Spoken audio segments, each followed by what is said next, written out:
List देखनी है और चोरी नहीं करने देनी है। क्योंकि अगर आपने चोरी करने दी तो फिर से ये यहां पे नीतीश जी की 20 साल वाली सरकार बनेगी।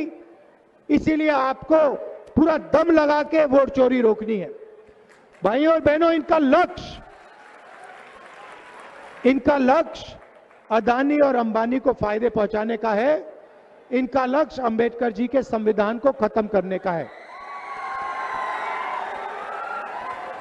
ये आजादी से पहले वाला हिंदुस्तान चाहते हैं, जहां दलितों के पास, पिछड़ों के पास, अति पिछड़ों के पास कोई अधिकार नहीं थे। वैसा हिंदुस्तान ये फिर से चाहते हैं। वो आपका वोट छीनना चाहते हैं, आपका पब्लिक सेक्टर छीनना चाहते हैं, आपकी यूनिवर्सिटीज, कॉलेजेस प्राइवेट लोगों को देना चाहते हैं, अस्पताल प्राइवेटाइज करना चाहते हैं और संविधान को खत्म करना चाहते हैं। क्योंकि ये पुराना जो आजादी से पहले हिंदुस्तान था, राजाओं का हिंदुस्तान, जहां जो भी करना चाहते थे ये लोग कर देते थे, वैसा हिंदुस्तान फिर से चाहते हैं।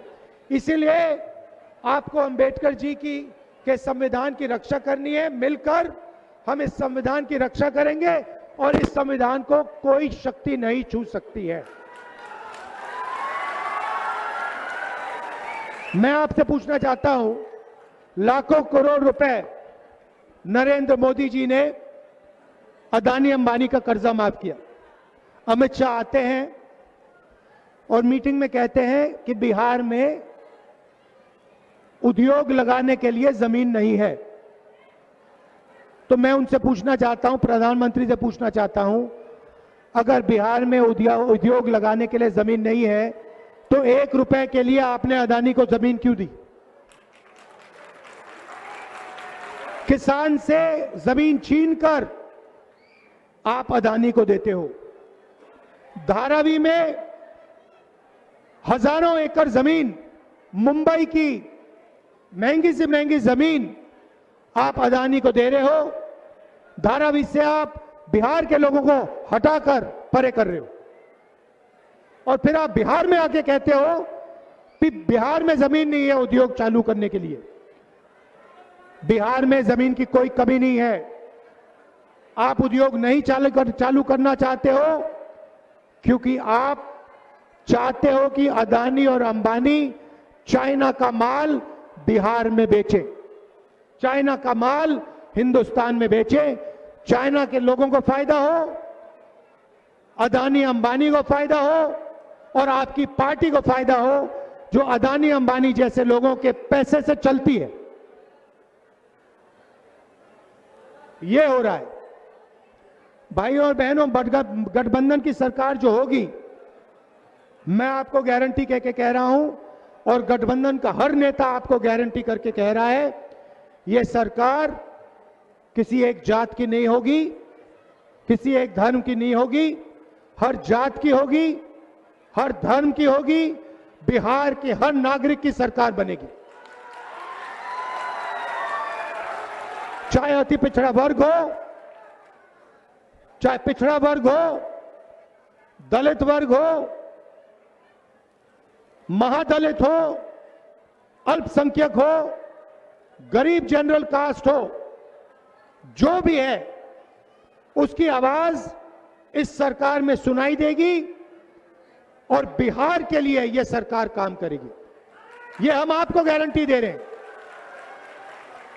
तो यह आप मत सोचिए कि यह सबकी सरकार नहीं होगी, यह बिहार के हर नागरिक की सरकार होगी। गारंटी दे रहे हैं हम आपको और इससे बिहार के हर नागरिक का फायदा होगा।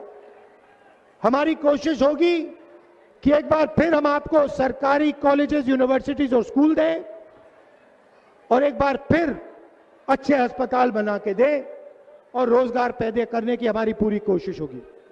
आप सब यहां आए, दिल से आपका धन्यवाद करता हूं। बिहार के युवाओं से मैं सवाल पूछना चाहता हूं। देश के हर प्रदेश में आपको बिहार का युवा मिलेगा। मुंबई, बेंगलोर, हैदराबाद, गुवाहाटी, पूरे देश में बिहार के युवा मजदूरी करने जाते हैं।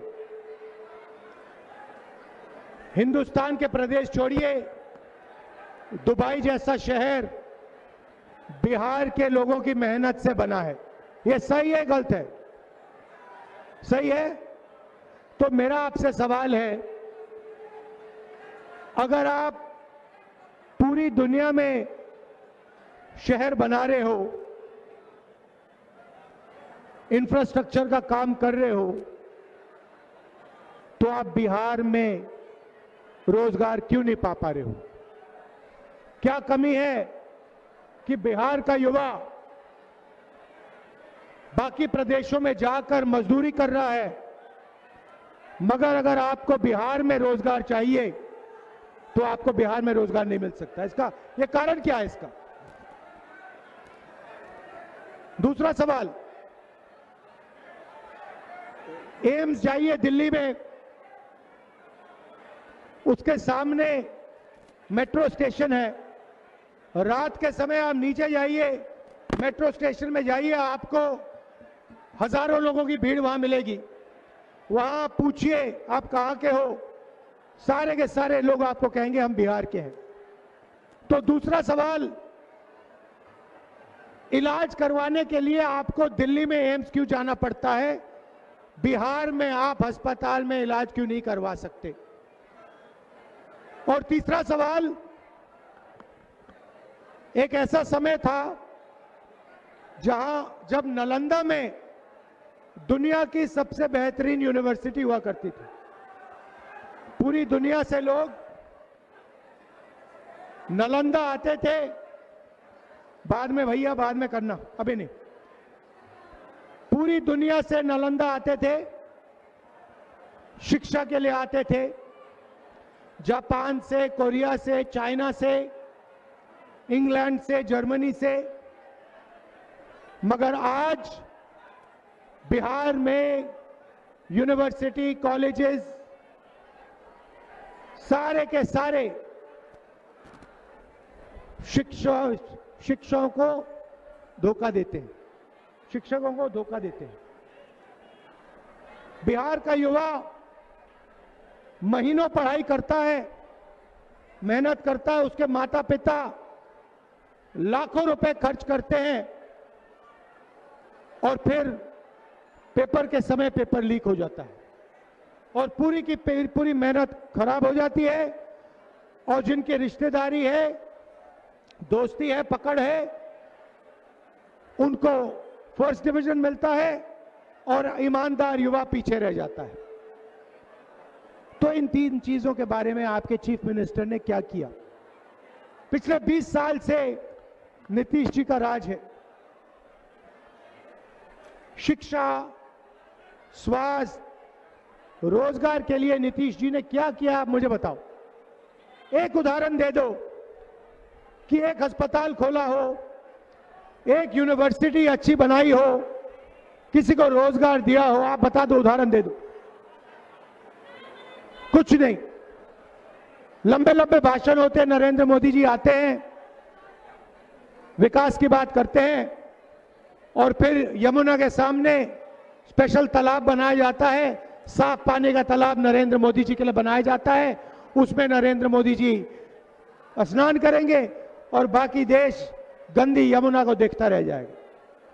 ये दो हिंदुस्तान बन रहे हैं, एक अमीरों का, अरबपतियों का, अदानी अंबानी का, और दूसरा गरीब जनता का, किसान का, मजदूर का, बिहार के युवाओं का। ऐसा बिहार हमें नहीं चाहिए।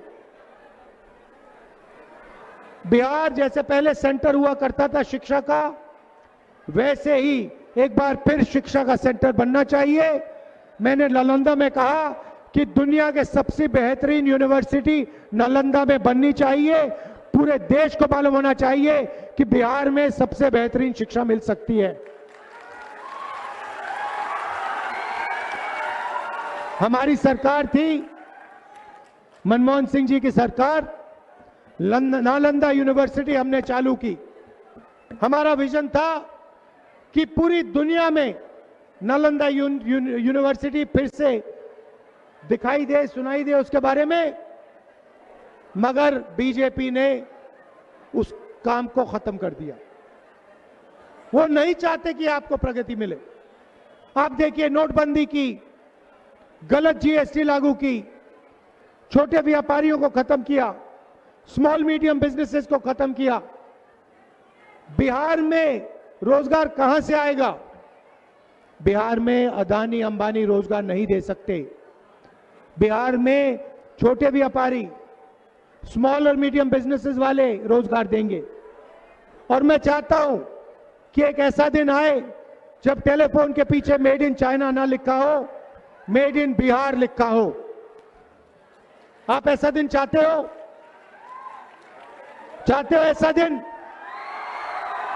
नरेंद्र मोदी ये काम नहीं कर सकता, दम ही नहीं है उसमें, डरपोक है। आप देखिए, अमेरिका का राष्ट्रपति कहता है, 50 बार अमेरिका के राष्ट्रपति ने कहा कि नरेंद्र मोदी को मैंने फोन किया और उससे कहा ये ऑपरेशन सिंदूर जो है इसे एकदम बंद करो। और डोनाल्ड ट्रंप कहता है कि 2 दिन में नरेंद्र मोदी डर गया और उसने ऑपरेशन सिंदूर को बंद कर दिया। 50 बार बोला उसने। प्रधानमंत्री का अपमान कर रहा है वो, हर रोज प्रधानमंत्री का अपमान कर रहा है। प्रधानमंत्री को कोई फर्क नहीं पड़ रहा, क्योंकि प्रधानमंत्री डोनाल्ड ट्रंप से डरता है। मैं चैलेंज देता हूं प्रधानमंत्री को, बिहार में चुनाव चल रहा है, आप किसी भी पब्लिक मीटिंग में यह कह दो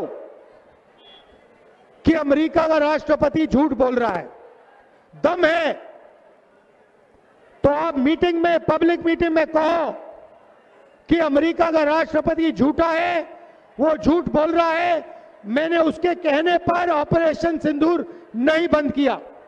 मैं आपको गारंटी कह रहा हूं, प्रधानमंत्री में दम नहीं है, वो ये बात नहीं कर सकता। बिहार की किसी स्टेज में ऐसी बात नहीं कर सकता है, क्योंकि वो डरपोक है। ऐसा डरपोक आदमी बिहार को कभी विकास नहीं दे सकता, बिहार को छोड़ो हिंदुस्तान को कभी प्रगति नहीं दे सकता। और उल्टा ये लोग वोट चोरी करने में लगे हुए हैं। महाराष्ट्र का चुनाव चोरी किया, हरियाणा का चुनाव चोरी किया, और फिर ये बिहार का चुनाव चोरी करने की कोशिश कर रहे थे। इसलिए हमने यहां पे वोटर अधिकार यात्रा शुरू की, पूरे बिहार में हम गए और आपने पूरे दम से अपनी आवाज इनको सुनाई। भाई और बहनों, इनको छोड़ना नहीं है, इनको मौका नहीं देना। ये आखिरी मिनट पे मैं आपको बता रहा हूं, ये आखिरी मिनट पर आपका वोट चोरी करने की कोशिश करेंगे। और बिहार का युवा, आपको पोलिंग बूथ पे खड़ा होना है, लिस्ट देखनी है और चोरी नहीं करने देनी है। क्योंकि अगर आपने चोरी करने दी तो फिर से ये यहां पे नीतीश जी की 20 साल वाली सरकार बनेगी। इसीलिए आपको पूरा दम लगा के वोट चोरी रोकनी है। भाइयों और बहनों, इनका लक्ष्य अदानी और अंबानी को फायदे पहुंचाने का है। इनका लक्ष्य अंबेडकर जी के संविधान को खत्म करने का है। ये आजादी से पहले वाला हिंदुस्तान चाहते हैं, जहां दलितों के पास, पिछड़ों के पास, अति पिछड़ों के पास कोई अधिकार नहीं थे। वैसा हिंदुस्तान ये फिर से चाहते हैं। वो आपका वोट छीनना चाहते हैं, आपका पब्लिक सेक्टर छीनना चाहते हैं, आपकी यूनिवर्सिटीज, कॉलेजेस प्राइवेट लोगों को देना चाहते हैं, अस्पताल प्राइवेटाइज करना चाहते हैं और संविधान को खत्म करना चाहते हैं। क्योंकि ये पुराना जो आजादी से पहले हिंदुस्तान था, राजाओं का हिंदुस्तान, जहां जो भी करना चाहते थे ये लोग कर देते थे, वैसा हिंदुस्तान फिर से चाहते हैं। इसीलिए आपको अंबेडकर जी के संविधान की रक्षा करनी है। मिलकर हम इस संविधान की रक्षा करेंगे और इस संविधान को कोई शक्ति नहीं छू सकती है। मैं आपसे पूछना चाहता हूं, लाखों करोड़ रुपए नरेंद्र मोदी जी ने अदानी अंबानी का कर्जा माफ किया। अमित शाह आते हैं और मीटिंग में कहते हैं कि बिहार में उद्योग लगाने के लिए जमीन नहीं है। तो मैं उनसे पूछना चाहता हूं, प्रधानमंत्री से पूछना चाहता हूं, अगर बिहार में उद्योग लगाने के लिए जमीन नहीं है तो 1 रुपए के लिए आपने अदानी को जमीन क्यों दी? किसान से जमीन छीनकर आप अदानी को देते हो। धारावी में हजारों एकड़ जमीन, मुंबई की महंगी से महंगी जमीन आप अदानी को दे रहे हो। धारावी से आप बिहार के लोगों को हटाकर परे कर रहे हो और फिर आप बिहार में आके कहते हो कि बिहार में जमीन नहीं है उद्योग चालू करने के लिए। बिहार में जमीन की कोई कमी नहीं है।